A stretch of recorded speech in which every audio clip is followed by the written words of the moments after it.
Assalamualaikum warahmatullahi wabarakatuh. Perkenalkan, nama saya Febi Andini dari kelas 6B. Di sini saya akan memaparkan terkait dengan materi pengertian ruang dan interaksi antar ruang. Dan materi ini merupakan materi dari kelas 7 SMP.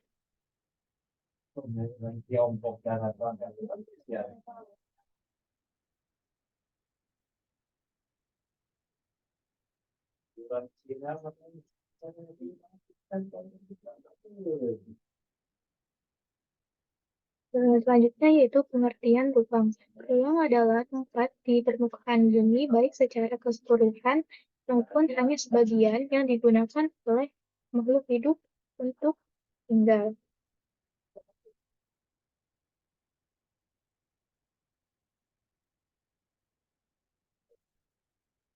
Contoh ruang. Nah, di sini terdapat ada 4 contoh ruang. Yang pertama adalah rumah. Rumah merupakan tempat yang saat ini kita jadikan tempat tinggal. Rumah ini merupakan tempat tinggal yang menjadi suatu tempat tinggal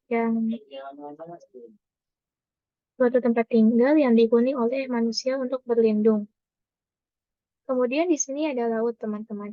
Menurut kalian, eh, hewan apa saja yang ada di laut ini? Nah, eh, untuk hewan, untuk hewan yang bertempat tinggal di laut, mereka eh, merupakan hewan air, ya, maksudnya hewan yang bertempat tinggal di air itu contohnya bertempat tinggal di laut. Nah, di sini seperti cat hal seperti ubur-ubur, ikan, biota laut seperti bintang laut dan lain-lain, mereka pun hidup di laut. Kemudian di sini ada hutan. Nah, hutan juga merupakan tempat tinggal bagi hewan yang bertempat tinggal di sana. Hewan yang bertempat tinggal di hutan ini banyak ya.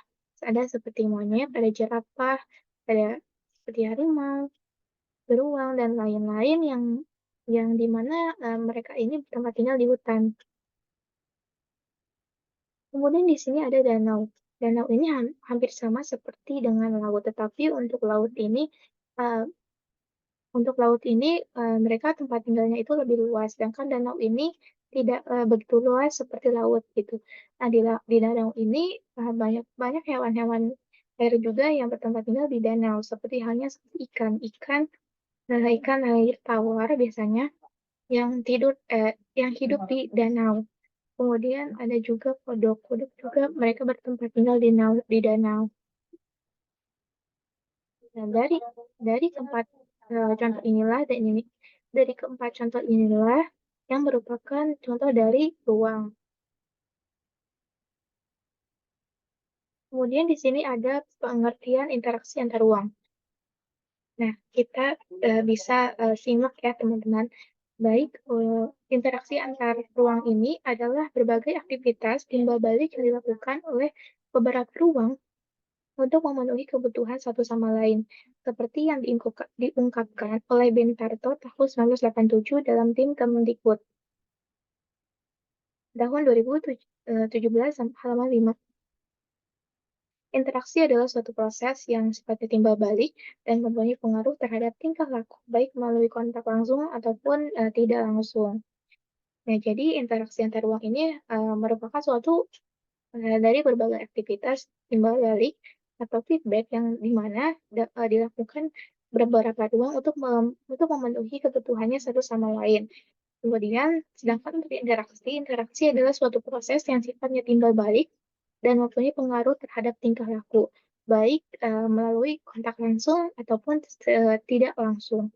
Interaksi biasanya yang selain interaksi antar ruang, interaksi yang biasa kita lakukan yaitu seperti dengan komunikasi. Nah, komunikasi juga merupakan salah satu contoh dari interaksi yang di mana interaksi dalam komunikasi ini juga merupakan dua arah ya, komunikasi dua arah yang di mana beras tersebut juga merupakan timbal balik juga dan bisa berpengaruh juga pada tingkah laku, dan itu interaksi komunikasi itu bisa kita lakukan baik melalui kontak langsung dengan bertemu langsung ataupun tidak langsung bisa melalui dengan bisa melalui dengan eee, bisa seperti di ponsel atau di chat gitu ya. Kemudian di sini terdapat ketergantungan antar ruang. Nah, ketergantungan antar ruang ini ada wilayah pedesaan dan wilayah perkotaan. Yang pertama untuk wilayah pedesaan. Kira-kira menurut teman-teman nih apa aja sih contoh-contoh dari ketergantungan antar ruang di wilayah pedesaan? Ya betul ya. Jadi ketergantungan ketergantungan antar ruang di wilayah pedesaan ini misalnya seperti tadi eh, pada pengolahan susu, perkebunan, eh, teh, kopi, dan sebagainya. Dan itu biasanya mereka lakukan di pedesaan. Contohnya yang paling umum adalah padi di pedesaan ya. Nah, seperti yang kita tahu, eh, penanaman seperti padi, mereka banyak lakukan di pedesaan karena pedesaan ini sangat cocok untuk pertanaman padi ini ya, untuk pertanian ini. Dan itulah yang menyebabkan ketergantungan antar ruang di wilayah pedesaan. Sedangkan untuk di wilayah perkotaan, mereka lebih condong ke pusat industri atau bisnis. Jadi di wilayah perkotaan ini berbeda dengan pedesaan, di mana kalau pedesaan ini mereka seperti memanfaatkan sumber daya alam, em, memanfaatkan potensi-potensi yang ada pada pedesaan untuk seperti untuk memproduksi ya. Itu kalau kalau di perkotaan ini mereka lebih condongnya ke pusat industri dan bisnis. Dan itu juga sangat bisa memajukan perekonomian juga. Dan di perkotaan ini untuk pusat industri dan bisnis ini lebih maju dibandingkan dengan pedesaan. Dan untuk infrastruktur dan fasilitas yang terdapat di perkotaan ini, mereka jauh lebih maju daripada dengan di wilayah pedesaan.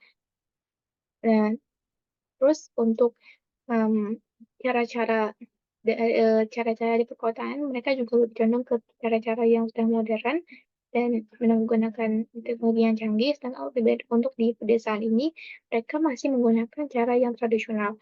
Nah, maka dari itulah dari wilayah pedesaan, wilayah perkotaan menjadi ketergantungan antar ruang.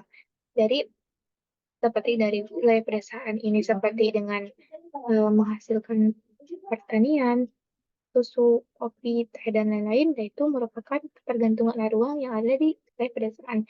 Sedangkan untuk di wilayah perkotaan, mereka ketergantungan antar ruangnya seperti pada industri dan bisnis, yang dimana pada industri dan bisnis ini mereka bergantung pada wilayah perkotaan. Kemudian di sini ada bentuk interaksi antar ruang. Interaksi antar ruang dapat terjadi dalam berbagai bentuk, misalnya dalam bentuk perjalanan menuju tempat kerja, migrasi, tempat wisata, pemanfaatan fasilitas umum, pengiriman informasi atau modal, perdagangan internasional, dan sebagainya. Nomor satu, yang ke satu, ada interaksi dalam bentuk pergerakan manusia disebut dengan mobilitas penduduk. Seperti yang kita tahu dalam nomor satu ini, mobilitas penduduk itu banyak ya.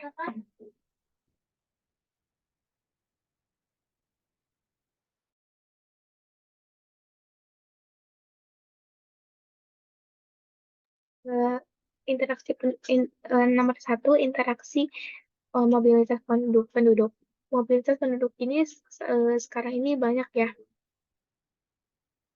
dan banyak terjadi walaupun baik di desa ataupun di kota. Itu merupakan bentuk dari pergerakan manusia ataupun dengan mobilitas penduduk. Terus yang kedua yaitu interaksi melalui perpindahan gagasan dan informasi disebut dengan komunikasi. Nah, seperti yang dijelaskan sebelumnya, interaksi komunikasi juga menjadi salah satu bentuk interaksi. Dan yang di mana yang biasa kita lakukan misalnya dengan teman kita ber, eh, berbincang berbincang atau mengobrol terkait dengan suatu hal dan itu merupakan suatu komunikasi. Dan itu juga bisa dan melalui komunikasi juga kita bisa bertukar pikiran ataupun dengan perpindahan gagasan atau ide pokok yang kita kita apa yang kita miliki gitu. Saling bertukar ide, bertukar pikiran, ide pokok, gagasan dan lain-lainnya dan kita pun bisa berpindah atau saling memberikan informasi. Dan itu pun merupakan salah satu contoh interaksi yang disebut dengan komunikasi. Kemudian yang ketiga ini, interaksi melalui perpindahan barang atau energi disebut dengan transportasi. Seperti yang kita tahu misalnya seperti di Jakarta. Di Jakarta ini untuk transportasinya ini banyak ya. Untuk transportasinya banyak ya. Untuk perpindahan barang biasanya bisa melalui kapal, bisa melalui kapal gitu kan, transportasi kapal laut dan ataupun ada melalui seperti mobil box untuk perpindahan barang. Transportasi umum juga merupakan bentuk interaksi juga, di mana itu pun termasuk dalam transportasi dan dari ketiga ini merupakan contoh dari interaksi.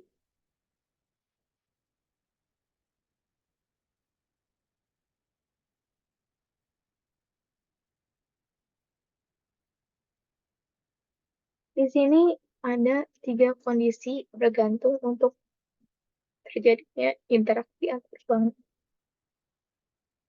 Yang pertama ada saling melengkapi atau complementary atau regional complementary. Yang kedua ada kesempatan antara atau intervening opportunity. Dan yang ketiga ada kemudahan transfer atau transfer ability.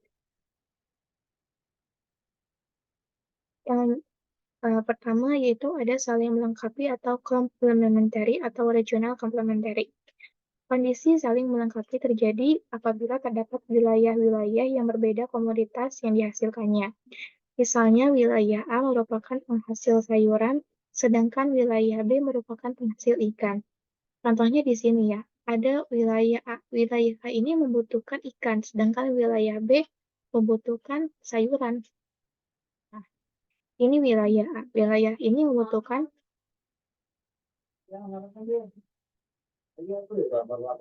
sedangkan wilayah A ini membutuhkan ikan. Untuk wilayah B ini membutuhkan sayuran. Nah, jika masing-masing memiliki kelebihan atau disebut dengan surplus, nah ini ya, surplus, maka wilayah A dapat melakukan interaksi dengan wilayah B melalui aktivitas perdagangan atau jual beli. Nah, betul ya. Jadi, misalkan si wilayah ini membutuhkan ikan, sedangkan wilayah B ini membutuhkan sayuran. Nah, bagaimana wilayah A dan B ini mendapatkan apa yang diinginkan oleh mereka gitu kan. Nah itu contohnya adalah melalui dengan perdagangan atau jual beli. Misalnya nih, si A menjual sayuran dan si B ingin membeli sayuran. Nah, si B bisa membeli sayuran kepada si A. Dengan si A pengen ikan. Nah, si A juga bisa membeli ikan tersebut di wilayah B. Nah, maka itulah mereka yang dinamakan dengan saling melengkapi. Saling melengkapi pada kebutuhannya masing-masing. Terus yang kedua adalah karena tidak ada salahnya sayuran jika lebih berpotensi menjadi busuk, begitu juga dengan ikan, lebih baik jual saja ke wilayah lain yang membutuhkan. Kedua wilayah menjadi saling melengkapi, yang biasa disebut dengan istilah komplementer. Nah, kalau misalnya sayuran ini kan dia berlebih dan maksudnya ini jika sayurannya itu berlebih, maka berpotensi akan menjadi busuk. Jadi jika sayurannya ini tidak habis terjual eh, atau kapasitasnya yang dimilikinya itu banyak, nah itu bakal berpotensi untuk busuk jika sayuran itu tersebut tidak digunakan. Misalnya sayuran tersebut tidak dibeli dan dibiarkan begitu saja dan ataupun tidak dimasak, maka sayuran tersebut juga akan berpotensi menjadi busuk. Nah, begitu juga dengan ikan. Ikan kalau misalnya nggak dijual ataupun nggak dimasak gitu kan, nggak kita jadikan lauk gitu kan untuk memasak dan lain-lain gitu kan. Nah, ikan tersebut juga akan mati dan berakibat akan menjadi busuk. Jadi akan berpotensi akan menjadi busuk dan menjadi tidak digunakan. Jadi lebih baik dijual saja ke wilayah yang membutuhkan. Jadi daripada ikan dan sayuran itu menjadi busuk, lebih baik ikan dan sayuran ini dijual belikan saja karena diperjualbelikan saja ke wilayah lain yang membutuhkan karena agar wilayah tersebut mendapatkan penghasilan dan ikan dan sayuran tersebut menjadi tidak busuk.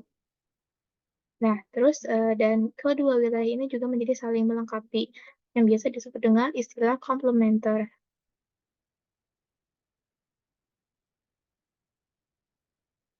Kemudian di sini yang kedua ada kesempatan antara atau intervening opportunity.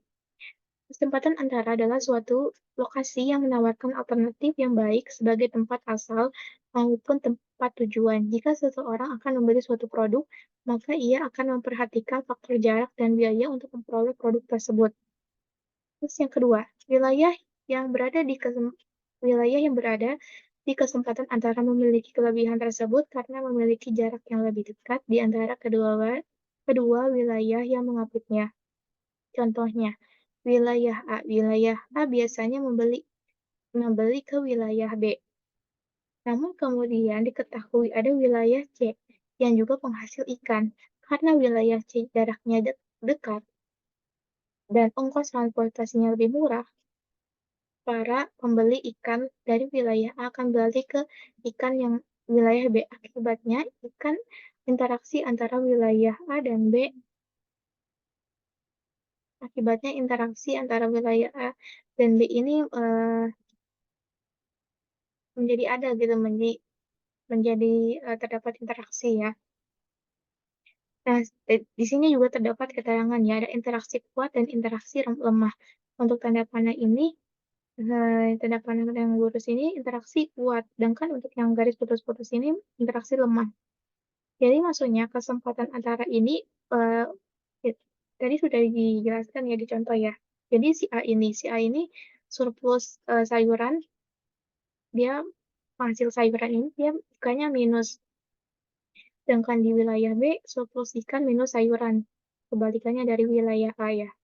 Sedangkan untuk di wilayah C, surplus ikan minus sayuran sama dengan wilayah B. Wilayah A ingin membeli,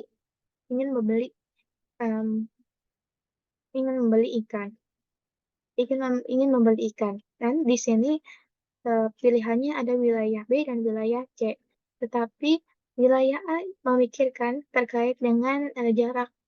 Dia ingin membeli ikan yang jaraknya dekat, sehingga jaraknya lebih dekat, dan dan uang transportnya pun jadi lebih murah gitu. Nah, di sini ada nih wilayah C. Wilayah C ini eh, menjual ikan dan lebih dekat dengan wilayah A. Maka inilah terjadi kesempatan untuk wilayah C yang bisa wilayah C untuk bisa menjual ikannya ke wilayah A jaraknya karena jarak wilayah C ini lebih dekat dengan wilayah A, sedangkan untuk jarak wilayah B dengan wilayah A ini jauh, maka dikatakan dengan interaksi lemah. Sedangkan untuk wilayah A dan C terjadi dengan interaksi kuat. Maka interaksi antara wilayah A dan C ini interaksi kuat.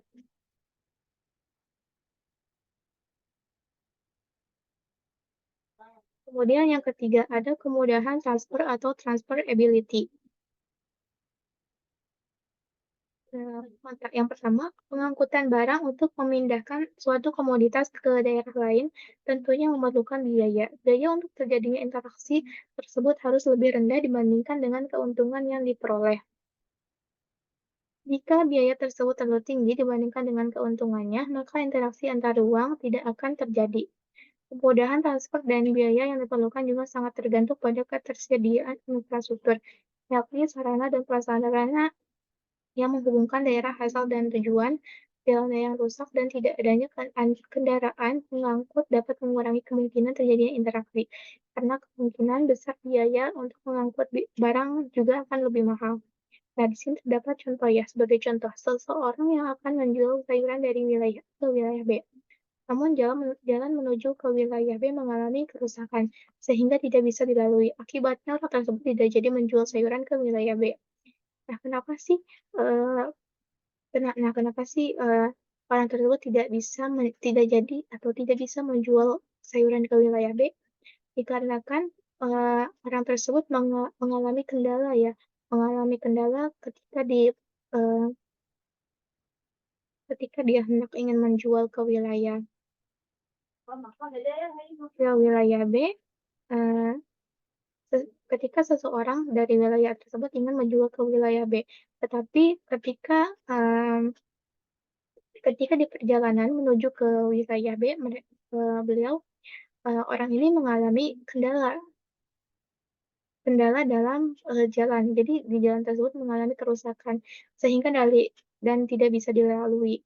Maka dari itulah, wilayah ini, eee, wilayah ini tidak jadi menjual sayuran ke wilayah B karena dalam perjalanan atau di jalan ini mereka mengalami kendala, yaitu mengalami, jalan yang rusak sehingga tidak bisa dilalui. Kemudian di sini terdapat contoh. Contoh lainnya terdapat pada angkutan yang ditempuh, namun hanya bisa melalui pesawat kecil dan terbatas seperti di beberapa kawasan Papua. Hal tersebut akan membuat wilayah lain ragu untuk mengirimkan barangnya, karena harus menjual barang dan dengan harga yang mahal diakibatkan oleh biaya pengangkutan yang mahal pula. Nah, contoh kedua ini yang di mana yang di mana, eee, di sini terdapat angkutan yang, dapat ditempuh ya, yang bisa dilalui, oleh pesawat kecil dan terbatas, yaitu terdapat di beberapa kawasan Papua. Nah, tetapi dari, eee, dari hal tersebut tuh, eee, membuat wilayah lain menjadi ragu gitu, menjadi ragu, menjadi bimbang gitu. Maksudnya menjadi ragu, menjadi bimbang untuk, mengirimkan barangnya gitu. Bagaimana kita bisa mengirimkan barang gitu.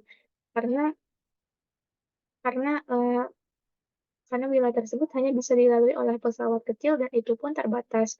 Dan itu ter dan itu pun terbatas sehingga, wilayah tersebut menjadi ragu dan mengirimkan sehingga wilayah tersebut menjadi ragu untuk mengirimkan barangnya. Tetapi, karena terus menjual barang dengan harga yang mahal yang diakibatkan oleh biaya pengangkutan yang mahal pula. Jadi penjual tersebut juga, kalau misalnya mereka, eee, ke kawasan tersebut, mereka pun harus jual barang dengan harga mahal gitu, karena biaya pengangkutannya juga mahal. Jadi mereka pun tidak mau rugi gitu, tidak mau memiliki resiko kerugian gitu kan. Maka dari itu mereka pun lebih memilih untuk menjual barang mereka dengan harga yang mahal ketimbang dengan harga yang murah, dikarenakan, itu juga diakibatkan dari biaya pengangkutan yang mahal pula. Jadilah, eee, mereka menjual barang dengan harga yang mahal, karena dikarenakan, disesuaikan dengan biaya pengangkutan yang mahal juga. Sekian dan terima kasih, sekian dan terima kasih pembelajaran materi pengertian ruang dan interaksi ruang pada hari ini. Kurang lebihnya mohon maaf. Wassalamualaikum warahmatullahi wabarakatuh.